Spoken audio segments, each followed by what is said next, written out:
이런 빌라 입찰하면 돈을 그냥 갖다 버리는 겁니다. 평생 팔지도 못하고 노후자금까지 날릴 수도 있어요. 절대 쳐다도 보면 안 되는 최악의 빌라 지금 바로 보여드릴게요. 감정가가 3억 7천인데 1억에 낙찰을 받았어요. 싸게 받은 걸까요? 분석을 해봐야 알 수 있겠죠. 간단히 권리 분석 먼저 해보면 말소 기준이 2020년 7월에 가압류, 그리고 그 이하로 임차권 빼고 다 소멸하겠죠. 그리고 이해 봤더니 임차인이 있어요. 지금 말소 기준이 20년 7월인데 전입을 20년 1월에 했으니까 대항력이 있죠. 배당 신청도 잘 했고 20년 1월 기준으로 배당을 받을 테니까 등기부등본에 이거보다 빠른 게 없어서 1등으로 배당을 받는 대항력 임차인이에요. 물론 등기부등본 보면 밑에 압류도 있어서 이 압류의 법정기일이 이 임차인의 전입일 20년 1월보다 빠를 수도 있어요. 하지만 이 전입일이랑 압류 등기일이랑 2년 이상 차이가 나서 오늘은 일단 이 압류의 법정기일은 임차인보다 느리다고 해보고 분석을 해볼게요. 지금 낙찰가가 1억 80만 원이잖아요. 그러면 임차인이 받아야 할 대항력 있는 보증금이 2억 9천인데 1억에 낙찰됐으면 이분은 전부 다 돌려받지 못했겠죠. 못 받은 돈은 낙찰자가 채워줘야 돼요. 자, 지금 낙찰가가 1억 83만 원인데 법원에서 경매비용을 먼저 빼갈 거예요. 경매비용 300만 원 빼가면 임차인 배당은 9,783만 원 정도 받겠네요. 그러면 임차인은 2억 9천 중에 9,783만 원 받았으니까 못 받은 임차인 보증금은 1억 9,200 정도 돼요. 그러면 이 1억 9,200을 낙찰자는 이 1억과 별개로 추가로 임차인에게 줘야 되는 거죠. 그러면 실제 낙찰가는 낙찰가 1억 80이랑 추가로 줘야 되는 1억 9,200을 합쳐서 대략 2억 9,300 정도가 되는 거예요. 그런데 이 경매에 나온 빌라에 최근 실거래가를 보니까 3억 7천이 24년에 찍혀 있네요. 그것도 경매 물건보다 더 작은 평수예요. 네이버 부동산에서 이 해당 빌라에 나온 매물을 보니까 매물 가격은 무려 6억 5천이나 하네요. 아, 그럼 이분 실제 낙찰가는 2억 9,300이어도 엄청 싸게 낙찰받은 거 아닌가? 할 수도 있는데 제일 중요한 게 보이시죠? 위반 건축물이라고 돼 있어요. 이렇게 위반 건축물이라고 돼 있으면 이거 먼저 확인을 해봐야 됩니다. 건축물 대장 먼저 보면 돼요.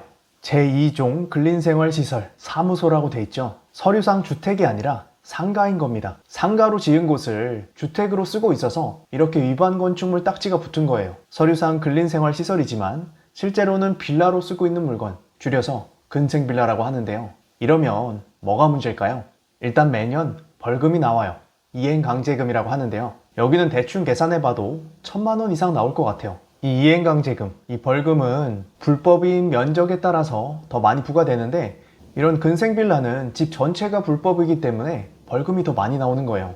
예외적으로 이 위반 건축물이 2019년 이전에 걸려서 그 이전에 벌금이 처음 부과됐었다면 그런 집들은 딱 5번까지만 벌금을 내면 됩니다. 그런데 그 이후에 걸린 것들은 평생 내야 돼요. 생각만 들어도 무섭죠? 그리고 이런 위반 건축물인 근생빌라는 전세를 맞추기도 쉽지 않아요. 왜냐하면 전세 세입자분이 전세에 대출을 해서 전세 보증금을 마련해야 되는데 이런 근생빌라는 전세 대출이 안 나오거든요. 그래서 이렇게 싸게 낙찰되는 거예요. 그런 생각하는 분들도 계실 거예요.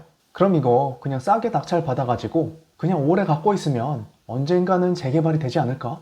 하실 수도 있는데 여기는 기본적으로 상가입니다. 상가를 재개발하면 상가를 줄 확률이 높겠죠. 물론 상가인 곳을 재개발하게 될 때 주택을 주는 경우도 있지만 조건이 상당히 까다로워요. 기본적으로 이 집의 권리가액, 쉽게 얘기해서 이 집의 가치가 재개발해서 새로 짓는 아파트 한 채 값보다 커야 됩니다. 근데 재개발해서 새로 짓는 아파트면 적어도 뭐 6억, 7억, 8억 그 이상은 하겠죠. 그런데 대부분 이런 곳은 빌라들이기 때문에 그만큼 값이 안 나가요.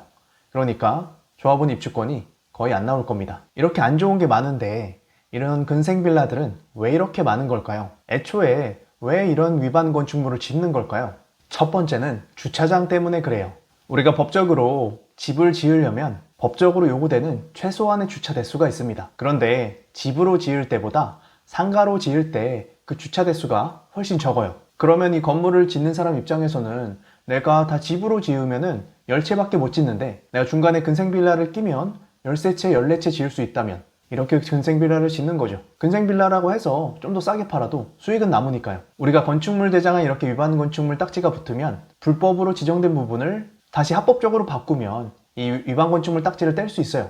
그런데 이 근생빌라는 주차 대수를 어긴 거잖아요. 그런데 이미 여기 땅이 정해져 있는데 이거를 이 불법인 부분을 없애려면 주차장을 추가해야 되는데 주차장을 추가할 땅이 없겠죠. 그래서 사실상 이걸 주택인 상태로 합법으로 바꾸기는 거의 불가능합니다. 양성화한다고 하는데요. 이 건물을 짓는 분들이 근생빌라를 짓는 두 번째 이유, 층수가 5개 이상이면 아파트로 분류되기 때문에 그래요. 아파트면 좋은 거 아냐? 할 수 있지만 건물을 짓는 사람 입장에서는 아파트로 이게 분류되면 손해보는 게 많습니다. 건물을 지을 때 규제도 더 많이 생기고 이걸 건물을 다 짓고 건축 허가를 받아야 되는데 허가 받기도 더 어려워져요. 그러니까 이렇게 4개 층은 그냥 다세대 주택, 빌라로 짓고 밑에 한 층은 그냥 근린생활시설로 하는 거예요. 그러면 아파트 규제를 안 받으니까요. 그러면 이런 위반 건축물은 다 입찰하면 안 되는 거냐? 그건 또 아니에요. 이 위반 건축물이 근생빌라만 있는 건 아니니까요. 내가 감당할 수 있는 수준의 위반 건축물이면 입찰해도 되는 겁니다. 대표적인 게 이런 베란다를 불법 증축한 빌라인데요. 우리가 위반 건축물을 입찰할 때 걱정되는 게 2개예요. 첫 번째, 대출. 두 번째, 매년 나오는 이행강제금. 그리고 이 2가지 때문에 내가 나중에 팔 때 안 팔릴까봐 걱정이 되는 거죠. 그런데 반대로 얘기하면 이 2가지가 해결이 된다면 입찰해도 되는 거겠죠? 일단 대출. 우리가 이런 위반 건축물을 낙찰받고 나서 대출이 나올까요? 앞에서 본 근생빌라처럼 집 전체가 불법인 집이 아니라 그냥 집의 일부만, 적어도 불법인 부분이 집 전체의 3분의 1 미만인 집은 대출이 생각보다 꽤 나옵니다. 그런데 우리가 낙찰을 받을 때는 대출이 나오는데 우리가 낙찰받아서 고쳐서 매도를 해야 되잖아요. 그런데 일반 매매로 매수를 하시는 분은 위반 건축물 딱지가 있으면 경락대출보다 대출이 훨씬 안 나와요. 그래서 우리가 가능하면 이 위반 건축물 딱지를 없애서 양성화한다고 하는데요. 불법인 부분을 합법으로 바꾼 다음에 매도를 하는 게 가장 좋습니다. 그러면 우리가 감당할 수 있는 돈으로 합법으로 만들 수 있는 집을 입찰하면 되겠죠. 예를 들어서 이렇게 베란다를 확장한 집이 있어요. 그런데 이 베란다가 이 바닥 확장은 안 하고 그냥 이렇게 지붕만 씌운 거라면 이 지붕만 철거하면 돼요. 이 지붕 철거하는 데는 100만 원 내외 정도밖에 들지 않습니다. 그런데 만약에 여기가 지붕만 이렇게 씌운 게 아니라 우리 아파트 확장하는 것처럼 거실 바닥까지 난방까지 막 다 확장을 해놨어요. 그런 거는 원상복구 하는데 비용이 꽤 나오겠죠. 그래서 그런 비용을 생각해봐서 적은 비용으로 불법인 부분을 합법으로 바꿀 수 있다면, 양성화할 수 있다면 그런 건 입찰해도 되는 겁니다. 바꿀 수 있다면 그런 건 대출 걱정할 필요가 없는 거예요. 내가 낙찰받을 때도 나중에 매수자한테 팔 때도. 자, 그리고 두 번째가 이행강제금. 매년 벌금이 나온다고 했잖아요. 그런데 사실 이 벌금이 내가 불법으로 확장한 부분이 이렇게 조금이면 애초에 많이 나오진 않아요. 그런데 어차피 우리가 대출 때문에 이 부분을 합법으로 바꿀 거잖아요. 합법으로 바꿔서 위반 건축물 딱지 떼면 이행강제금도 없어지겠죠. 그리고 보통 10년 정도에 한 번씩 이렇게 위반 건축물 범위가 넓지 않은 건물들을 우리가 뭘 하지 않아도 그냥 위반 건축물 딱지를 떼주는 경우가 있어요. 그런데 다행히도 올해 2026년에 그게 될 것 같습니다. 작년 9월쯤에 위반 건축물 양성화에 대해서 정부가 언급을 했어요. 그래서 올해 이걸 실행하려고 하고 있죠. 모든 위반 건축물을 합법으로 바꿔주는 건 아니고 위반 건축물 중에 이렇게 불법 범위가 좀 적은 것들, 집 평수에 비해서 이게 좀 작은 집들, 이런 것들은 위반 건축물 딱지 떼주겠다. 그러면 내가 경매 물건 중에서 위반 건축물 딱지가 떼질 것 같은 집을 입찰해서 기다리면 그것도 기회가 될 수도 있겠죠.